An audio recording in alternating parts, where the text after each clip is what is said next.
사람을 쉽게 믿는 사람이 있습니다. 사람을 쉽게 끊지 못하는 사람도 있고요. 누구와든 금세 친해지고 누가 뭐라 하면 곧장 따라가고 조언이랍시고 건네는 말에 금세 흔들리는 사람도 있습니다. 그런 분들께 세상은 잔인합니다. 정약용은 말했습니다. 결단코 함부로 인연 맺지 말라. 간단한 문장입니다. 하지만 이 한 문장에는 정약용 평생의 좌절과 배신, 회한과 단련이 담겨 있었습니다. 그는 수십 년의 관직 생활을 했고 스스로 믿었던 사람들에게 배신당해 좌천됐고 신념을 지키다가 정치에 휘말려 유배까지 갔습니다.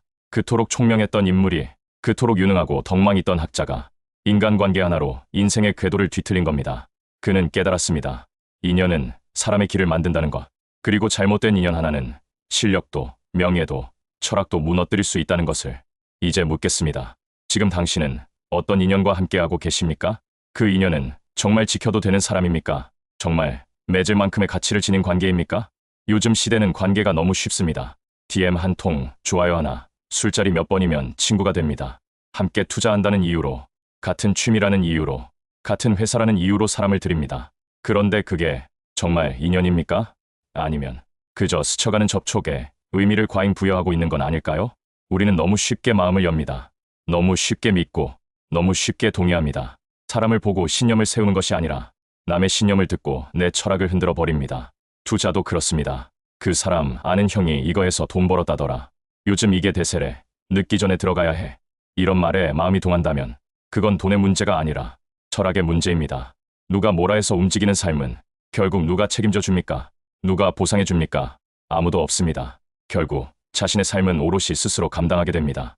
정약용의 말은 단순히 인간관계를 조심하라는 말이 아닙니다. 그건 곧 당신의 방향을 잃지 말라는 경고입니다.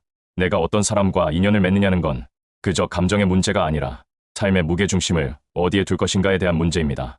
사람을 쉽게 맺고 쉽게 받아들이고 쉽게 내 중심을 흔드는 순간 결국 자신이 가야 할 길에서 멀어지고 맙니다. 그러니까 다사는 그렇게 단호하게 말했던 겁니다.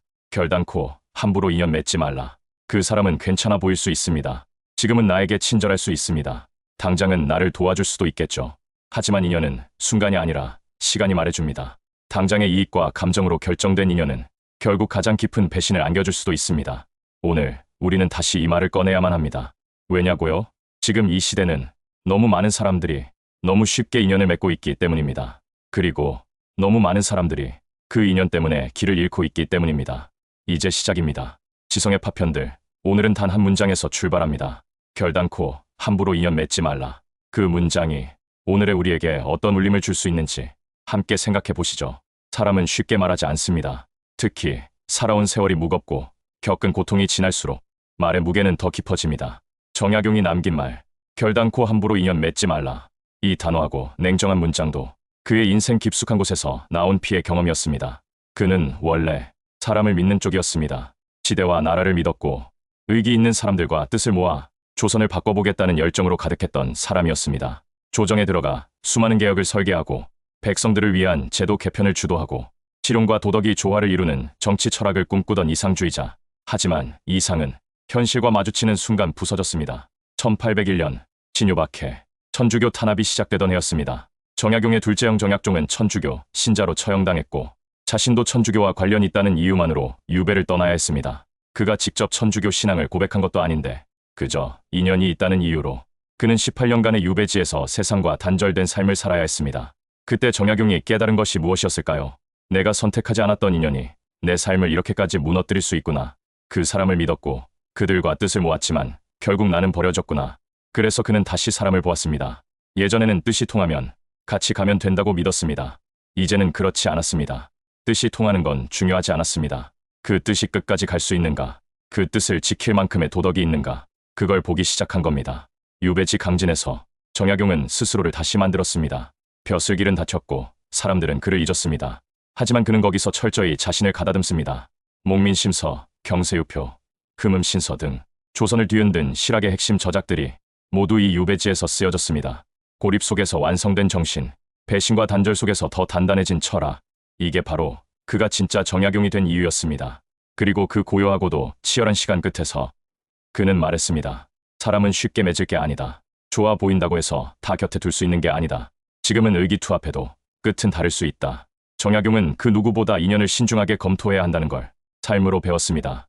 어떤 사람이 말을 잘하느냐, 나와 정치적 방향이 같으냐보다 더 중요한 건 그 사람이 위기의 순간에 어떻게 행동하는가였고 그 사람의 말 뒤에 무엇이 있는가를 보는 눈이었습니다. 다산의 이 말은 배신자에 대한 복수도 세상에 대한 냉소도 아닙니다. 그건 살아남은 사람의 경고입니다. 살고 싶으면 맺는 사람부터 잘 살피라는 조언입니다. 그렇기 때문에 이 말은 지금 우리에게도 유효합니다. 당신은 지금 누구와 뜻을 모으고 계십니까? 누구의 말에 귀를 기울이고 있습니까?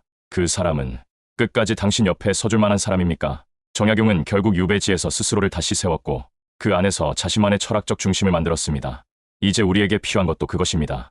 어디에 서 있을 것인가? 무엇을 기준으로 사람을 판단할 것인가? 누구의 말은 받아들이고 누구의 말은 흘려보낼 것인가? 이 기준이 없으면 결국 내 인생이 남의 손에 맡겨지게 됩니다. 다산은 그걸 견딜 수 없었습니다. 그리고 우리도 그러면 안 됩니다. 사람과 사람 사이에 기준이 없으면 누구든 들어오고 누구든 머무르게 됩니다. 그 순간부터 삶은 소음으로 가득해집니다. 정약용은 사람을 함부로 맺지 말라 했습니다. 그 말은 단지 경계하라는 의미가 아닙니다. 인연에도 반드시 기준이 있어야 한다는 말입니다. 그는 친구를 맺는 기준으로 성실, 신의, 견문을 강조했습니다. 말을 번지르르하게 하는 사람보다 한마디를 아끼더라도 그것을 지키는 사람, 정보가 많다고 앞서 나서는 사람보다 생각이 깊고 남의 말에 흔들리지 않는 사람, 그런 사람과 인연을 맺으라고 했습니다. 그렇다면 지금 우리는 어떻습니까? 정보를 많이 아는 사람이 지혜로운 것처럼 보이고 말을 세련되게 하는 사람이 신뢰할 수 있는 사람처럼 느껴집니다. 그런데 막상 뒤를 돌아보면 그 말에 기대고 따라갔던 우리는 지금 더 혼란스러워져 있습니다. 정약용은 아첨을 일삼는 사람, 말로만 친구인 사람, 이익 앞에서 흔들리는 사람을 경계하라고 했습니다. 그런 사람과는 결코 오래 가지 못한다. 왜냐고요? 그들은 결국 당신이 약해졌을 때 등을 돌릴 사람이기 때문입니다. 인연은 좋을 때보다 나쁠 때 진심이 드러납니다. 그 사람은 당신이 무너졌을 때 조용히 곁에 앉아줄 사람입니까? 아니면 당신이 넘어진 틈에 자리를 바꾸고 등을 돌릴 사람입니까? 지금의 말, 지금의 태도, 지금의 친밀함으로는 그걸 판단할 수 없습니다. 그러니 다산은 단호했습니다. 그 사람의 말이 아니라 마음의 결을 보라. 그 사람의 태도가 아니라 지켜온 시간의 무게를 보라. 그리고 무엇보다 그 사람과 함께할 때의 나를 보라고 했습니다. 그 사람과 함께할 때 내가 더 단단해지는가? 아니면 흔들리고 초조해지는가? 그 사람이 내 철학을 강화해주는 사람인가? 아니면 조용히 내 기준을 무너뜨리는 사람인가? 이 판단을 하지 않으면 우리는 사람에 중독됩니다. 호의에 끌리고 말에 끌리고 분위기에 끌려서 결국 방향을 잃게 됩니다. 좋은 인연은 우리를 더 좋은 방향으로 끌고 갑니다. 반대로 잘못된 인연은 아무리 좋은 목적을 가진 사람조차 왜곡된 방식으로 흘러가게 만듭니다. 그게 바로 인연의 무서운 힘입니다. 그래서 기준이 있어야 합니다. 마음이 맞는다고 다 곁에 두지 마십시오. 말이 통한다고 다 받아들이지 마십시오. 나를 돕는다고 해서 다 끌어안지 마십시오. 그 사람이 어떤 철학을 가진 사람인지, 그 사람이 어떤 방식으로 살아온 사람인지, 그 사람이 끝까지 책임질 수 있는 사람인지 그걸 먼저 보셔야 합니다. 이 시대는 선한 척, 멋있는 척, 도와주는 척하는 사람이 너무도 많습니다. 그중 일부는 진심일 수도 있습니다. 하지만 그 진심이 책임으로 이어지지 않는다면 그건 결국 당신 삶에 들어온 허위입니다. 다산은 결국 이 기준을 만들기 위해 자신을 버리고 사람을 버렸고 세속을 버렸습니다. 그리고 남긴 말이었습니다. 인연은 쉽게 주는 것이 아니다. 마음은 언제나 분별력을 앞세워야 한다. 이제 여러분께 드리고 싶습니다. 그 인연 정말 맺어도 되는 겁니까? 그 조언 정말 따라가도 되는 걸까요? 당신의 삶은 당신이 어떤 철학을 세우느냐에 따라 움직입니다. 그리고 그 철학은 당신이 누구와 함께하느냐에 따라 지켜지기도 무너지기도 합니다. 그러니 지금 이 기준을 세우셔야 합니다. 누구와 인연을 맺고 누구에게 선을 긋고 누구의 말은 받아들이고 누구의 말은 거절할 것인지 이걸 정하지 않는다면 당신의 삶은 영영 남의 기준 위에서 흔들리게 될 것입니다. 사람은 본래 흔들리는 존재입니다. 감정에도 흔들리고 분위기에도 흔들리고 말 한마디에 좌우됩니다. 그게 인간입니다. 그래서 인간에게는 중심이 필요합니다. 흔들릴 수는 있지만 무너지지 않게 해주는 어떤 중심, 우리는 그것을 철학이라고 부릅니다. 자기 철학이 없는 사람은 결국 타인의 철학에 의해 움직입니다. 스스로 기준이 없으니 그때그때 강한 목소리에 끌립니다. 한쪽에서는 지금 이걸 사야 한다고 하고 다른 쪽에서는 그건 위험하다고 합니다. 철학이 없으면 어느 쪽이든 일단 따라가게 됩니다. 그러다 보면 인생은 늘 남의 흠에 휩쓸립니다. 그렇게 남의 리듬에 사는 사람은 결국 자신이 누구였는지를 잃어버립니다. 자신이 무엇을 원했는지, 무엇을 중요하게 여겨야 했는지조차 잊고 맙니다. 그리고 어느 순간 왜 나는 항상 이 모양인가? 왜 나는 자꾸 무너지는가? 질문하게 됩니다. 그 대답은 간단합니다. 당신은 방향 없이 길을 걸었고 철학 없이 사람을 만났고 기준 없이 결정을 내려왔기 때문입니다. 그럼에도 사람들은 원인을 바깥에서 찾습니다. 그 사람이 나를 속였다. 상황이 너무 안 좋았다. 운이 없었다. 그렇게 자기 인생의 키를 남에게 넘깁니다. 그리고 또다시 같은 함정을 반복합니다. 정약용은 철저히 반대편에 섰던 사람입니다. 그는 유배지에서 더 이상 타인의 신념에 기대지 않기로 했습니다. 그는 스스로의 기준을 만들었습니다. 조선이 흔들려도, 정권이 바뀌어도, 친구가 등을 돌려도 무너지지 않는 내면의 질서를 세웠습니다. 그 질서가 바로 철학입니다. 그래서 그는 말했습니다. 사람은 함부로 맺지 말라고. 모든 관계와 조언은 내 철학 위에서만 판단되어야 한다고. 철학이 없이 맺는 인연은 그저 그 순간의 감정이고 그 순간의 동조일 뿐입니다. 거기에는 책임도, 방향도, 지속성도 없습니다. 현대는 모든 게 빠릅니다. 빠르게 판단하고, 빠르게 소비하고, 빠르게 관계를 맺습니다. 하지만 철학은 느린 것입니다. 시간을 들여 내면에서 자라나는 것입니다. 철학 없이 속도에만 휘둘리는 사람은 결국 본질을 잃고 껍데기만 남습니다. 자기 철학이 있는 사람은 조언을 들어도 걸러냅니다. 인연을 맺어도 분별합니다. 흔들리더라도 돌아올 중심이 있습니다. 하지만 철학 없는 사람은 말에 따라 이리저리 기울고 비난에 따라 자기를 부정하며 결국 아무도 책임지지 않는 길 위에 버려집니다. 자기 철학은 그 어떤 좋은 인연보다 강력한 방패가 됩니다. 왜냐면 좋은 인연조차 철학 없이 맺으면 나쁜 결과를 낳을 수 있기 때문입니다. 내 철학 없이 누군가의 삶을 따라가면 그 사람의 실패까지 고스란히 떠안게 되는 것입니다. 그러니 정약용은 인간관계에 앞서 항상 먼저 내 마음을 바라보라고 했습니다. 내가 믿는 바가 무엇인가? 나는 어디까지 양보할 수 있고 어디서부터는 물러설 수 없는가? 그 기준 없이 사람을 들이면 결국 그 사람의 기준의 삶을 빼앗기게 된다는 것을 정약용은 너무나 뼈아프게 겪었기 때문입니다. 그는 더 이상 휘둘리지 않기로 결심했고 그 결심 끝에서 진짜 나다움을 되찾았습니다. 그리고 그 결심의 문장 하나가 우리에게 남았습니다. 결단코, 함부로, 인연 맺지 마십시오.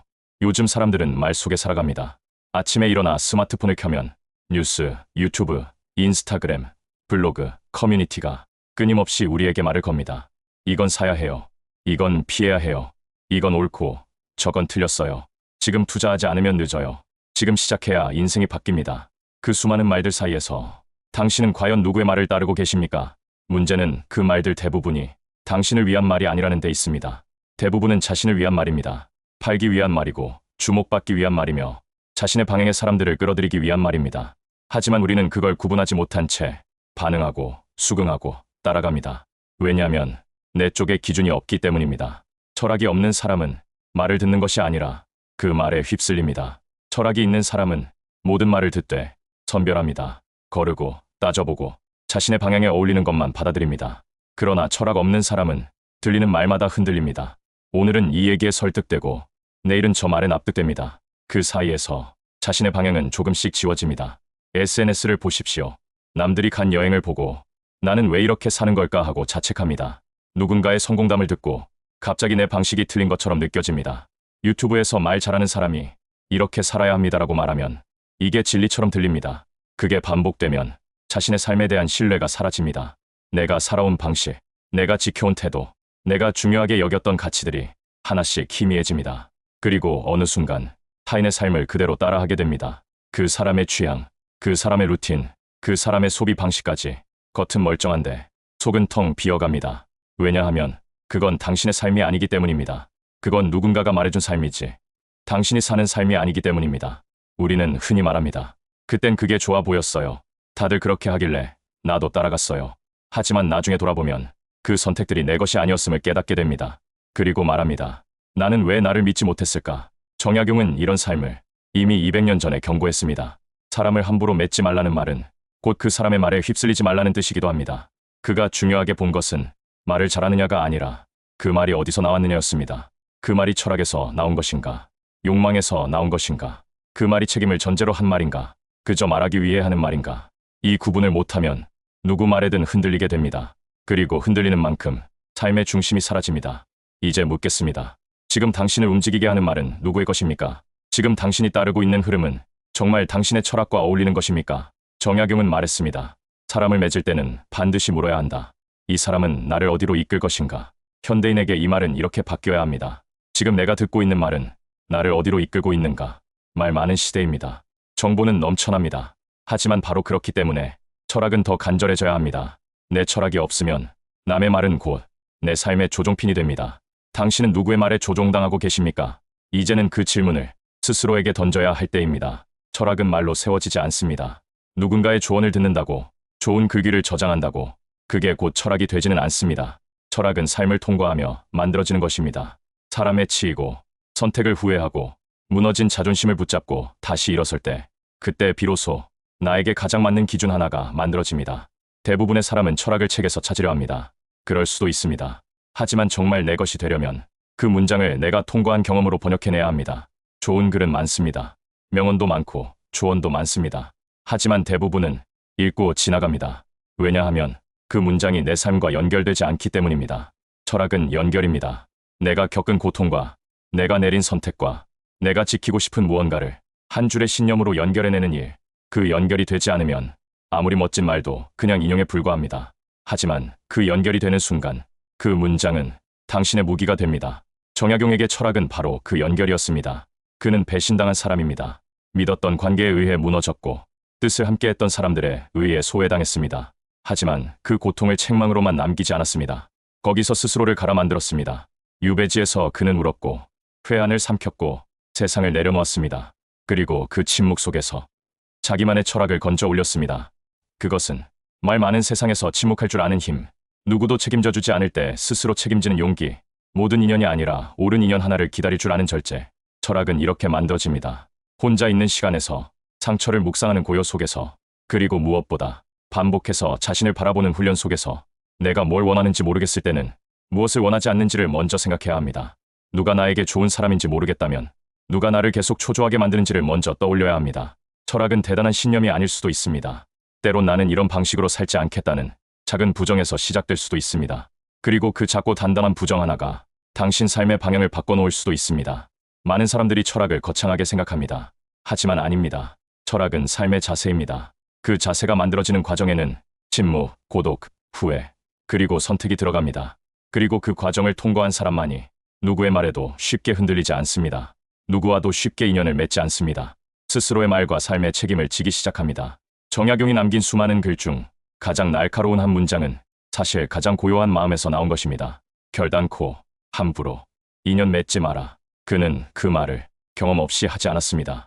실패 없이 말하지 않았습니다. 그리고 책임 없이 말하지 않았습니다. 이제 당신 차례입니다. 당신의 철학은 어디서부터 시작되고 있습니까? 사람은 누구나 인연을 원합니다. 마음 나눌 사람을 원하고 아픔을 같이 견뎌줄 사람을 바라며 살아갑니다. 그래서 우리는 늘 물음표를 품습니다. 이 사람은 진짜 내 곁에 두어도 될까? 이 인연은 지켜도 되는 걸까? 정약용은 누구보다 사람을 사랑한 사람이었습니다. 그는 고독 속에서도 제자들을 가르쳤고 가난한 백성을 위로했고 삶의 마지막까지 아들과 후학들에게 어떻게 살아야 하는지를 끊임없이 편지로 전했습니다. 그가 사람을 경계하라고 했던 건 사람을 혐오해서가 아니었습니다. 오히려 그 누구보다 사람이라는 존재의 중요성을 알았기 때문입니다. 그러니 아무 하나 인연을 맺는 것이 얼마나 자기 삶을 망가뜨리는 일인지를 가장 깊이 알았던 것입니다. 그렇다면 진짜 맺어도 되는 인연은 어떤 인연일까요? 첫째, 당신이 약해졌을 때 그 사람이 가까이 다가오는지를 보셔야 합니다. 성공할 때는 누구나 함께할 수 있습니다. 하지만 실패했을 때 아무 말 없이 옆에 앉아줄 수 있는 사람은 정말 적습니다. 둘째, 그 사람이 당신의 철학을 존중하는가를 보셔야 합니다. 내 생각과 다를 수는 있습니다. 그러나 나의 기준을 무시하고 나의 신념을 공격하거나 조롱하는 사람은 아무리 능력 있고 매력 있어 보여도 인연이 될 수 없습니다. 진짜 인연은 내 철학을 바꾸려 하지 않습니다. 오히려 그 철학이 더 잘 자랄 수 있도록 공간을 만들어주는 사람입니다. 셋째, 그 사람과 함께 있을 때 내가 어떤 모습으로 존재하는지를 살펴야 합니다. 그 사람 앞에서 나는 더 나아지고 싶어지는가? 아니면 자꾸 작아지고 눈치를 보게 되는가? 그건 생각보다 분명한 기준입니다. 우리는 누구보다 자기 자신이 언제 힘을 얻고 언제 소모되는지를 알고 있으니까요. 진정한 인연은 당신의 말에 반응하는 사람이 아니라 당신의 침묵을 이해해주는 사람입니다. 진짜 관계는 자주 만나고 연락해서 유지되는 것이 아니라 서로의 삶을 방해하지 않으면서도 필요한 순간에 자연스럽게 손이 닿는 것입니다. 정약용은 인연을 가까이 하면서도 넘지 않는 거리라고 말했습니다. 불가근 불가원. 너무 가까워서 예의를 잃지도 말고 너무 멀어서 정을 끊지도 말라. 진짜 인연은 그 거리감이 아름답습니다. 서로의 삶을 책임지려 들지 않지만 서로가 무너지지 않게 그 자리를 지켜주는 것입니다. 지금 떠오르는 사람이 있습니까? 당신이 약할 때 곁을 지켰던 사람, 당신의 철학을 꺾지 않고 들어준 사람, 당신이 작아지지 않게 해준 사람, 그 사람이 있다면 그 인연은 지켜야 합니다. 정약용은 인연을 다 끊으라고 한 게 아닙니다. 진짜 귀한 인연을 헛된 인연 속에 파묻지 말라는 말이었습니다. 좋은 인연은 삶을 깊고 따뜻하게 만듭니다. 그렇기에 더더욱 분별해서 맺어야 합니다. 살다 보면 좋은 말은 많습니다. 조언도 많고 방향도 많습니다. 하지만 그 많은 말들 속에서 우리를 끝까지 지켜주는 말은 단 하나의 문장일지도 모릅니다. 정약용에게 그 문장은 결단코 함부로 인연 맺지 말라였습니다. 이 말은 단지 경계하라는 말이 아닙니다. 무조건 의심하라는 말도 아닙니다. 그것은 곧 당신 삶의 무게만큼 사람을 고르라는 말입니다. 당신이 어떤 철학을 갖고 사느냐에 따라 당신 곁에 설 수 있는 사람은 달라집니다. 철학이 깊은 사람은 진실한 사람을 원합니다. 철학이 가벼운 사람은 자극적인 관계를 줬습니다. 그러니 관계란 사실 내 철학의 거울입니다. 내 삶에 들어온 인연들을 보면 내가 어떤 철학으로 살아가고 있는지가 보입니다. 어디까지 허용하고 어디서부터 선을 그으며 무엇을 소중히 여기는지가 드러납니다. 결국 사람은 철학이 인연을 고르고 인연이 삶의 방향을 결정짓습니다. 지금 곁에 있는 사람은 우연히 거기 있는 게 아닙니다. 당신의 신념, 당신의 기준, 당신의 용인 가능한 범위 안에 있기 때문에 거기에 있는 것입니다. 그렇다면 지금 곁에 두고 있는 그 인연이 정말 내 삶을 지탱해 줄 수 있는 사람인지 다시 물어야 합니다. 내 철학을 지켜주는 사람인지 아니면 천천히 내 기준을 무너뜨리는 사람인지. 우리는 함께 있는 사람에게 영향을 받습니다. 말투가 닮고 속도가 닮고 가치관이 닮아갑니다. 그래서 인연은 절대 가볍게 맺어서는 안 됩니다. 정약용은 수많은 인연 속에서 단 몇 사람만을 끝까지 마음에 품었습니다. 그 사람들과는 죽는 날까지 편지를 주고받았고 생애 마지막까지 그 인연을 지켰습니다. 그래서 그는 말했습니다. 인연은 많이 맺는 것이 아니라 옳은 인연을 지키는 것이라고. 그리고 그 옳음은 상대의 능력이나 매력, 유익함이 아니라 그 사람이 어떤 철학을 가진 사람인가, 그리고 그 철학이 나의 철학과 공명하는가로 판단해야 한다고. 지금 당신이 누군가와 인연을 맺고 싶다면 그 사람이 좋은 사람인지 보기 전에 먼저 당신이 지키고자 하는 철학을 점검해야 합니다. 철학이 없는 사람은 좋은 사람도 잃습니다. 철학이 있는 사람은 때로는 사람을 잃지만 자기 자신은 지켜냅니다.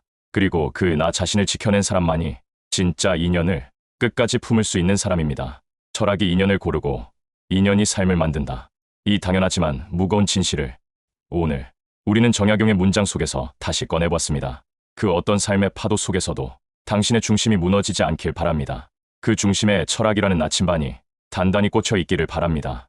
그리고 그 철학 위에서 오직 당신의 삶을 깊게 만들어줄 단단한 인연 하나를 진심으로 만나게 되시길 바랍니다. 끝으로 이 말을 다시 가슴에 새깁니다. 결단코 함부로 인연 맺지 마십시오.